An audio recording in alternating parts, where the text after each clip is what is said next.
হাজার বছর ধরে আমি পথ হাঁটিতেছি পৃথিবীর পথে।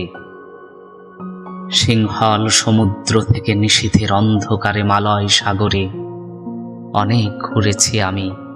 বিম্বিসার অশোকের ধূসর জগতে সেখানে ছিলাম আমি, আরো দূর অন্ধকারে বিদর্ভ নগরে।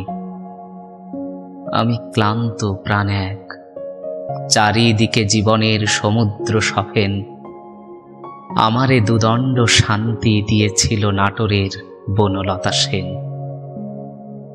চুলতার কবেকার অন্ধকার বিদিশার নিশা, মুক্তার শ্রাবস্তির কারুকার্য, অতি দূর সমুদ্রের পর হাল ভেঙে যে নাবিক হারায়েছে দিশা।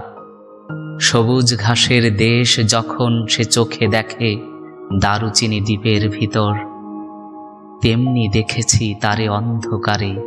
বলেছে সে, এতদিন কোথায় ছিলেন? পাখির নীড়ের মতো চোখ তুলে নাটোরের বনলতা সেন।